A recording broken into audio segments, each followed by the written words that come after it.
अब जैसा कि मैंने आपको बताया कि जो एनर्जी है उस फोकस से वो वेव्स के रूप में ट्रेवल करती है। ठीक है, जैसे मान लो ये हमारा सरफेस है, यहाँ पे कहीं फोकस है जहाँ से वो एनर्जी एक्चुअली में रिलीज हुई है। ठीक है, यहाँ पे दो प्लेट थी, फॉल्ट क्रिएट हुआ, तो यहाँ से एनर्जी ऐसे चलना स्टार्ट करेगी, हर डायरेक्शन में वेव्स ऐसे चलना स्टार्ट करती हैं। ठीक है, मैक्सिमम टाइम क्या होता है ना, ये जो वेव यहाँ से चल रही हैं, they are carrying energy, they never reach to the surface. In more than the 90% of the times, they actually get destroyed inside the beneath the surface only. ये हमारा सरफेस अर्थ का, but sometimes they actually reach to the surface. ठीक है, जब वो surface पे पहुंचते हैं तब कुछ और होता है। अब thing is when they are traveling inside the body of earth beneath the surface, they are called body waves. When they reach the surface, they change their characteristics, they are called surface waves. ठीक है, अब सोच के देखिए, यहां से एक energy चली और यहां तक पहुंचते पहुंचते वो डिस्ट्रॉय हो गई, तो क्या यह ग्राउंड के ऊपर शेकिंग प्रोड्यूस करेगा? Of course not. हाँ, लेकिन जैसी जो सरफेस वेव्स हैं, because they are travelling on the surface, और हम तो सरफेस पे रहते हैं, हम नीचे थोड़ी रहते हैं। तो जो बिल्डिंग्स वगैरह हैं वो तो सरफेस पे ही हैं सारी की सारी, हमारे माउंटेन्स कॉन्टिनेंट्स तो ऊपर ही हैं सारे के सारे। तो जब सरफेस वेव्स हैं, they are responsible for the earthquakes. जो बॉडी वेव्स होती हैं, they are not responsible for the earthquakes because they don't reach to the surface. When they reach to the surface, their characteristics is changed into surface waves. They are the responsible for the shaking. Body waves and the surface wave. हमारे पास दो तरह की body wave होती है, P wave and the S waves. ठीक है, primary and the secondary. ये भी होती है हमारे पास love waves and the Rayleigh waves, वो आगे मैं आपको बताऊंगा, बट ये थोड़ा कॉन्सेप्ट आपको समझ में आना चाहिए कि इस तरह से चीजें काम करती हैं। तो when we talk about the body waves, दो तरह की होती है, P wave and the S wave. तो let's go for the P waves. P wave सबसे फास्टेस्ट वेव होती है। ठीक है, पी वेव की कैरेक्टरिस्टिक्स ये होती है कि किसी भी मीडियम से ट्रेवल कर सकती है, सॉलिड, लिक्विड और गैस।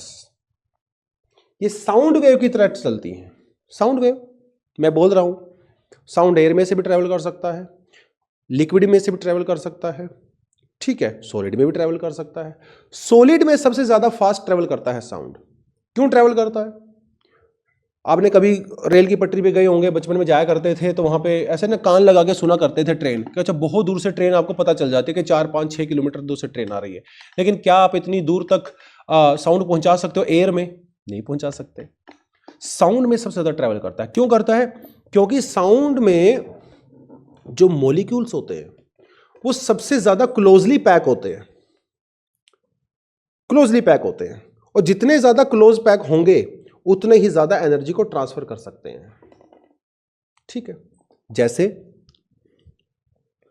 कहीं पे भीड़ लगी होती है ना, लोग बहुत क्लोजली ऐसे पैक होते हैं, किसी मूवी टिकट में कहीं पे भीड़ होती है। अब एक बार आप पीछे से धक्का देते हो, आपने धक्का दिया, आपने एनर्जी दी, उस आदमी ने नेक्स्ट को दिया, नेक्स्ट को दिया, नेक्स्ट को दिया, नेक्स्ट को दिया, नेक्स्ट को दिया, नेक्स्ट को दिया। आप तो मूव नहीं कर रहे हो, आपने सिर्फ एनर्जी ट्रांसफर किया। उसने नेक्स्ट को, नेक्स्ट को, नेक्स्ट को, नेक्स्ट को, नेक्स्ट को, नेक्स्ट को, ऐसे एनर्जी वो पर्सन मूव नहीं कर रहे हैं, वो वहीं सिर्फ एनर्जी ट्रांसफर हुआ है। समझ रहे हो? तो जब ज्यादा भीड़ होगी तो आपके धक्के का इंपैक्ट ज्यादा होगा। अगर लोगों के बीच में गैप ज्यादा होगा, अब धक्का देते रही, एनर्जी आगे जाएगी ही नहीं। समझ रहे इस बात को? तो सॉलिड के अंदर जो मॉलिक्यूल्स होते हैं, एटम्स जो होते हैं, बहुत क्लोजली पैक होते हैं, क्लोजली पैक होते हैं। लिक्विड में थोड़ा कम होते हैं, एयर में सबसे कम होते हैं। इसलिए एयर में साउंड सबसे कम ट्रैवल करता है, क्योंकि एयर के मॉलिक्यूल्स में स्पेस ज्यादा होता है। ठीक है, तो ये साउंड वेव की तरह काम करते हैं। और साउंड वेव क्योंकि हर मीडियम से चल सकती है, तो पी वेव भी सभी मीडियम से चल सकती है। इन्हें कंप्रेशनल वेव्स भी कहते हैं, प्रेशर वेव्स भी कहते हैं, क्योंकि ये प्रेशर से चलती है। जैसे ही मैंने यहां से बोला तो मेरे सामने की जो एयर थी, इसके ऊपर सबसे ज्यादा प्रेशर पड़ा, फिर आगे प्रेशर प्रेशर प्रेशर प्रेशर ऐसे क्रिएट होता चला जाता है। आपने कभी केंचुआ देखा है ना, अर्थवॉर्म? वो कैसे चलता है? पहले अपनी बॉडी को ऐसे सिकोड़ लेता है, फिर उसको एक्सपैंड करता है, कॉन्ट्रैक्ट करता है, एक्सपैंड करता है, और धीरे धीरे आगे मूव करता रहता है। वैसे ही हमारी वेव्स भी मूव करती हैं। तो कभी वो आपस में कॉन्ट्रैक्ट करेंगी, कभी एक्सपैंड करेंगी, कभी कॉन्ट्रैक्ट करेंगी, कभी एक्सपैंड करेंगी, और इस तरह से वो आगे ट्रेवल करती रहती है। तो इन्हें हम लोग कहते हैं पी वेव्स। क्या कहते हैं? P waves. इन्हें लॉन्गिट्यूडिनल वेव्स भी कहते हैं। यानी कि कोई भी ऐसी वेव हो जो इस तरह से ट्रेवल करती है लाइक अ साउंड, उसे हम लोग लॉन्गिट्यूडिनल वेव्स कहते हैं। क्योंकि इसमें क्या होता है, particles move in the same direction that the waves is moving, which is direction is the propagation. मतलब जैसे साउंड है ना, पार्टिकल भी इसी डायरेक्शन में मूव कर रहे हैं जिस डायरेक्शन में साउंड मूव कर रहा है, दोनों एक दूसरे के पैरेलल चल रहे हैं। तो इसे हम लोग कहते हैं लॉन्गिट्यूडिनल वेव्स। ठीक है। Change their direction when passes through the medium of the different density. वो डायरेक्शन चेंज करने की बात कर रहा है। वो ये नहीं कह रहा कि जैसे आप मीडियम चेंज करोगे तो वो खत्म हो जाएंगी। नो, सिर्फ उसकी डायरेक्शन चेंज होगी। स्कूल में आपने एक एक्सपेरिमेंट किया होगा, वो प्रिज्म वाला एक्सपेरिमेंट है ना, आई होप सभी बच्चों ने किया होगा उसको। तो इसमें हम लोग क्या करते थे, ऐसे सनलाइट आती थी, फिर वो ऐसे डिफ्लेक्ट होती थी, फिर से ऐसे जाती थी। किया ना सबने एक्सपेरिमेंट? तो ये ऐसा क्यों होता था? वो ऐसा इसीलिए होता है क्योंकि यहां पे जो मीडियम है उसकी डेंसिटी अलग है, ये सॉलिड मीडियम है, इसकी डेंसिटी अलग है। ठीक है। और ये बाद में फिर से एयर आ गया, इसकी डेंसिटी अलग है। तो जैसे ही एक डेंसिटी से दूसरी डेंसिटी में जाता है, ठीक है, क्योंकि सनरेज भी तो वेव्स ही होती है ना, तो वो अपनी डायरेक्शन को चेंज करता है। इसी तरह से पी वेव्स भी अपनी डायरेक्शन को चेंज करती हैं, वो जब अलग डेंसिटी के मीडियम से ट्रेवल करती हैं। एक होती है हमारे पास एस वेव्स। एस वेव को सेकेंडरी वेव भी कहते हैं। ये पी वेव से थोड़ी सी स्लो होती हैं। एस वेव की खास बात ये है कि वो सिर्फ सॉलिड में से ट्रेवल कर सकती हैं। S waves move rock particles up and down. पहले वाले अप एंड डाउन नहीं कर रहे थे, पहले वाले ऐसे जा रहे थे लाइक दिस, लॉन्गिट्यूडिनल में। ये जा रहे हैं up and down, down up, down up, इस तरह से जाते हैं। तो ये ऐसे ट्रेवल करती है like this, up and down. तो पार्टिकल्स जो है अप एंड डाउन जा रहे हैं, लेकिन वेव्स आगे जा रही है। समझ रहे बात को? Particles are going up and down, but wave is moving forward. ठीक है। तो इस तरह की जो वेव्स होती हैं उन्हें हम लोग क्या कहते हैं? उन्हें हम लोग कहते हैं ट्रांसवर्स वेव्स। ठीक है। तो direction of the vibration of the particle in the medium is perpendicular. Perpendicular है ना, परपेंडिकुलर है ना, 90 डिग्री का एंगल बना रही है। ठीक है। तो इसमें ट्रफ एंड क्रेस्ट क्रिएट होते हैं। तो जो नीचे वाला पार्ट होता है इसे ट्रफ कहते हैं, जो ऊपर वाला पार्ट होता है इसे क्रेस्ट कहते हैं। तो ये यहां पे डेवलप होता है। एस वेव्स का एक बहुत बड़ा फंक्शन होता है। एस वेव्स हमें आउटर कोर का नेचर बताती है कि भैया आउटर कोर लिक्विड नेचर का होता है। आप देखिए कैसे, वैसे तो मेंस के लिए होता है, कोई प्रीलिम्स के लिए खास जरूरी नहीं है, बट स्टिल थोड़ा सा देख सकते हैं। जैसे हमारी अर्थ है, ये हमारी मेंटल है, ये हमारी आउटर कोर है, ये हमारी इनर कोर है। ठीक है। This is our inner core. Inner core solid है, आपको अच्छे से पता है। आउटर कोर लिक्विड है, ये भी आपको अच्छे से पता है। अब मान लो यहां से एस वेव जनरेट हुई, एस वेव्स ने यहां से ट्रेवल करना शुरू किया, लेकिन जैसे ही वो इसको हिट करेंगी आउटर कोर को, वो खत्म हो जाएंगी, डिस्ट्रॉय हो जाएंगी, क्योंकि ये लिक्विड मीडियम है और एस वेव सिर्फ सॉलिड मीडियम से ट्रेवल कर सकता है। इसका मतलब ये हुआ कि एस वेव कभी भी इनर कोर में नहीं जा सकती, क्योंकि इनर कोर में जाने के लिए उनको आउटर कोर को पार करना पड़ेगा, और आउटर कोर लिक्विड नेचर की होती है, तो they can never actually cross through the outer core. So S wave tell us about the characteristics nature of the outer core. They will never reach to the inner core. But P waves inner में भी जा सकती है, outer में भी जा सकती है, मेंटल में भी जा सकती है, क्योंकि P वेव किसी भी मीडियम से ट्रेवल कर सकती है। That the simple characteristics of the P wave. Got the point? अब हमारे पास आती है S वेव्स। देखिए वैसे को तो याद करने का तरीका बता देता हूं। P Q R S T, S के बाद आता है अल्फाबेटिकली T आता है। तो S वेव्स ट्रांसवर्स वेव्स, बाकी जो बच गई P वेव वो लॉन्गिट्यूडिनल वेव्स हो गई। आसान है, ये याद हो जाएगा तो दूसरा वाला अपने आप याद हो जाएगा। Let's move to the surface waves. Surface wave दो तरह की होती हैं, और आपको ये अच्छे से पता है कि सरफेस वेव ही रिस्पॉन्सिबल होती हैं अर्थक्वेक के लिए और डिस्ट्रक्शन के लिए, क्योंकि बॉडी वेव्स तो अंदर की तरफ चलती हैं। Love waves and the relic waves. ये लव वेव है, ये रेलिक वेव है। लव वेव जो है फास्टेस्ट सरफेस वेव होती है, और ये ग्राउंड को साइड टू साइड मूव करवाती है। ठीक है, मतलब हॉरिजॉन्टल मूवमेंट होती है, देख सकते हो, साइड टू साइड। तो ग्राउंड सिर्फ ऊपर नीचे नहीं जाता है शेक करते हुए, साइड बाय साइड भी हिट करता है। तो आपकी बिल्डिंग ऐसे भी जा रही है और ऐसे भी जा रही है, ठीक है। तो जो हॉरिजॉन्टल मूवमेंट हो रही है सरफेस वेव, उसके लिए लव वेव रिस्पॉन्सिबल होती है। It is very very destructive, इस पे नाम मत जाना, धोखा खा जाओगे, ठीक है। Love can be dangerous sometimes, जैसे कबीर सिंह टाइप का कुछ होता है। तो रेलिंग वेव वाटर वेव की तरह होती है, आप यहाँ पे क्लियरली देखिए, ठीक है, वाटर वेव की तरह काम करती हैं। ये साइड बाय साइड जा रही हैं, साइड बाय साइड जा रही हैं, वाटर की तरह काम करती है। तो एग्जाम में ऐसा पूछ सकता है आपसे, ठीक है। तो this wave rolls around the along with the ground just like a wave rolls across the lake और द ओशियन, जैसे वेव चलती है पानी के ऊपर।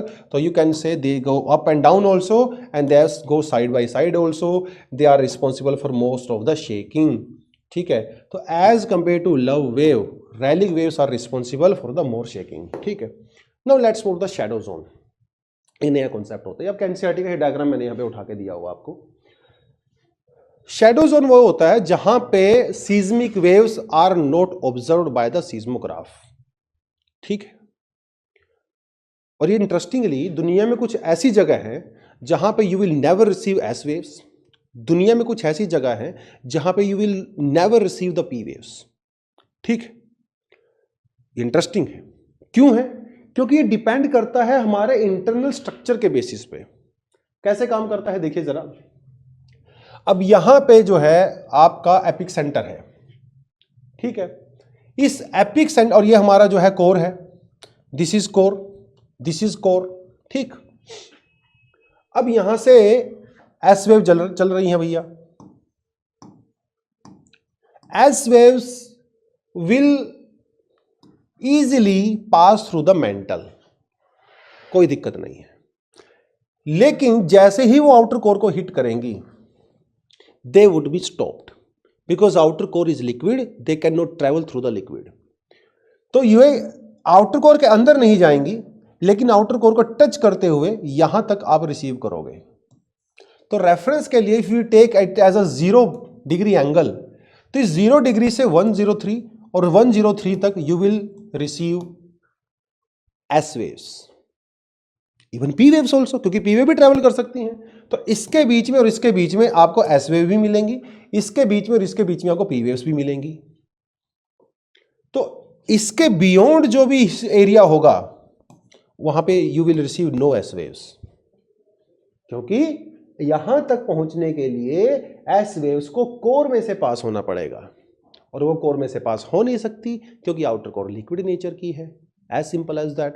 तो between this angle and this angle you will receive S waves, beyond this angle and this angle you will never receive S wave, which is called S wave shadow zone, ठीक है। P wave का देखें जरा, तो यहां तक तो P wave आपको मिलेगी, कोई दिक्कत नहीं है, नो इशू। बट इस पॉइंट पे आके P wave will enter into the core. Core का मीडियम तो अलग होता है, आउटर कोर का लिक्विड, इनर कोर का सॉलिड। लेकिन आपको पता है कि पी वेव लिक्विड में से भी ट्रैवल कर सकती है, सॉलिड में से भी ट्रैवल कर सकती है। और हम लोगों ने यह भी देखा था कि पी वेव्स का जब मीडियम चेंज होता है तो उसकी डायरेक्शन भी चेंज होती है। तो पी वेव यहां से आएगी, लेकिन वो ऐसे जाने की बजाय, सीधा जाने की बजाय उसकी डायरेक्शन चेंज हो जाएगी, क्योंकि वो सेपरेट मीडियम में से चल रही है। पी वेव यहां से आएगी, लेकिन ऐसा सीधा जाने की बजाय उसकी डायरेक्शन चेंज हो जाएगी, और फिर वो कोर को पार करके हमें यहां पे रिसीव होगी, कोर को पार करके यहां पे रिसीव होगी। तो जितने भी एंगल इसके बीच में आ रहे हैं, here you will receive P waves, but beyond this and this you will not receive P waves, क्योंकि जैसे ही मीडियम चेंज हो उसकी डायरेक्शन चेंज हो गई और यहां पे आपको मिलेगा ही नहीं। तो ये जो जोन होता है between this angle and this angle, this is called P wave shadow zone. और ये पूरे का पूरा जो है यहां से लेके यहां तक एस वेव शैडो जोन, ठीक है। एनसीईआरटी का डायग्राम है, यहां पे 103 और 142 लिखा हुआ है, 103 और 103 लिखा हुआ है, बट आप इसे 103 भी कह सकते हो, आप इसे 105 भी कह सकते हो, आप इसे 142 भी कह सकते हो, आप इसे 145 भी कह सकते हो, जैसा आपका दिल करे। एनसीईआरटी के अंदर दोनों ही दिया हुआ है, तो दोनों ही सही है, ठीक है। चलिए, तो जब हम शैडो जोन की बात करते हैं, तो shadow zone of S wave is much larger than the shadow of the P wave, पूछेगा आपसे एग्जाम में। तो कौन से एरिया में दोनों शैडो जोन ओवरलैप करते हैं? बिटवीन 103 एंड 142, बिटवीन 10 एंड 142, यहां पे दोनों ओवरलैप कर रहे हैं, ठीक है। Between 142 and 142 you will receive P wave, but here you will not receive any S wave, obviously, क्योंकि एस वेव का तो पूरा ही शैडो जोन यहां से यहां चला गया। तो 2-4 पॉइंट आपको जो है शैडो वेव जोन के बारे में आपने इस तरह से याद कर लेने हैं। तो that is all about your earthquakes, ठीक है। इसका डिस्ट्रीब्यूशन, ओरिजिन कैसे होता है, वेव्स कौन कौन सी होती हैं, कैसे मेजर करते हैं, इतनी इंफॉर्मेशन प्रीलिम्स के लिए आपके लिए सफिशिएंट है। थोड़ा सा बस आप क्या करें, करंट अफेयर देखते रहें, ठीक है। करंट अफेयर में मतलब कोई अर्थक्वेक कहीं पे आया है, जैसे अफगानिस्तान में कोई अर्थक्वेक आया, टर्की में कोई अर्थक्वेक आया, तो करंट अफेयर के पर्सपेक्टिव से आप उसकी लोकेशन देख सकते हो, कौन सी सिटी में वो आया है, ठीक है। उसका जो फोकस पॉइंट है वो कितनी डेप्थ में था, उसका जो एपिक सेंटर है वो कहाँ पे था, उस वहाँ पे कौन कौन सी प्लेट इन्वॉल्व है। जैसे टर्की में जो है तो वहाँ पे एनाटोलिया प्लेट, ठीक है, which is a minor plate, जो कि यूरेशियन प्लेट का पार्ट है, उसके अंदर आया था। ये करंट अफेयर के पर्सपेक्टिव से थोड़ा ध्यान रखना है। बाकी जो मेजर कॉन्सेप्ट है वो मैंने आपको यहाँ पे बेसिक जो है अच्छे से करवा दिया है। Now let's move to the some previous year questions. Consider the following: electromagnetic radiations, geothermal energy. Geothermal energy मतलब जो अर्थ के अंदर से हीट जो है एनर्जी रिलीज होती है, part of endogenic forces. Gravitational force, plate movement अभी अभी हम लोगों ने किया, रोटेशन ऑफ अर्थ ऑलरेडी हम लोग कर चुके हैं, and the revolution of earth which is revolution of earth, which of the above is responsible for the bringing dynamic changes on the surface of the earth। इनमें से किसकी वजह से डायनामिक चेंजेस होते हैं, ये वो बोल रहा है, ठीक है। डायनामिक चेंज का मतलब ये है कि हमारे सरफेस पे चेंजेस होते हैं, सरफेस चेंज होता हो जिसकी वजह से, ठीक है। इलेक्ट्रोमैग्नेटिक रेडिएशन की वजह से सरफेस चेंज होता है, ऑफ कोर्स, क्योंकि हमने लोगों ने पहले ही देखा जो हमारी एक्सोजेनिक फोर्सेस होती हैं उसके लिए कौन रिस्पॉन्सिबल होता है, सन रिस्पॉन्सिबल होता है। और सन से क्या निकल रहा है, इलेक्ट्रोमैग्नेटिक रेडिएशन निकल रही है। तो हमारी जो हवा चल रही है, ग्लेशियर्स मेल्ट हो रहे हैं, वो सब इसी की वजह से तो है, ठीक है। ऑफ कोर्स इसकी वजह से चेंजेस आएंगे। जियोथर्मल एनर्जी जो नीचे की तरफ से निकलती है तो part of endogenic forces. Gravitational force, of course पानी ऊपर से नीचे जा रहा है, ठीक है, तो ग्रेविटेशनल फोर्स की वजह से ही जा रहा है ना। Yes of course. Plate movement अभी अभी हम लोगों ने देखा ही, रोटेशन की वजह से अर्थ के ऊपर दिन और रात होते हैं लेकिन लैंड के ऊपर कोई फर्क नहीं पड़ता है। रेवोल्यूशन की वजह से सीजन चेंज होते हैं लेकिन लैंड के ऊपर डायरेक्टली कोई फर्क नहीं पड़ता है। हाँ, इनडायरेक्टली तो पड़ता है ऑफ कोर्स, लेकिन डायरेक्टली नहीं है। तो इसलिए हम लोग 5 और 6 को यहाँ पे कंसिडर नहीं करेंगे। 1, 2, 3 and 4 very it's a good question, ठीक है, अच्छी क्वालिटी वाला क्वेश्चन था, ठीक है जी। तो ये हो गया अपना। चलिए नेक्स्ट क्वेश्चन देखते हैं।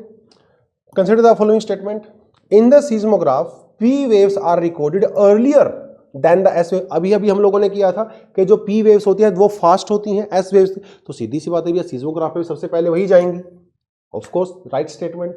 इन P waves the individual particles vibrate to and fro, मतलब आगे और पीछे, अभी हम लोगों ने देखा था, like a sound wave in the direction और द वेव प्रोपेगेशन। जिस साइड में डायरेक्शन वेव जाती है उसी साइड में पार्टिकल्स भी मूव कर रहे हैं। Where as in the S wave the particles vibrate up and down, तो एस ऐसे लिखते हैं, ये वेव्स भी ऐसे ही चलती हैं, ठीक है, ऐसे ही चलती हैं। ये देखा था अभी हम लोगों ने, up and down, crest and trough बनाता है वो, ठीक है, एट द राइट एंगल, तो ये राइट एंगल पे ही बनाता है, हमने देखा था अभी 90 डिग्री का एंगल होता है। तो this statement is also correct. ये 2023 में क्वेश्चन पूछा गया है, ठीक है, तो इसका आंसर है मेरे ख्याल से दोनों ही सही हैं, ठीक है, यस, आंसर इज सी, ठीक है। तो ये 2 क्वेश्चन जो है यहाँ से पूछे गए हैं। To have crystal clarity on various such concepts and prepare comprehensively in right direction for prelims 2024, join our prelims enrichment program. The links are given below in the description.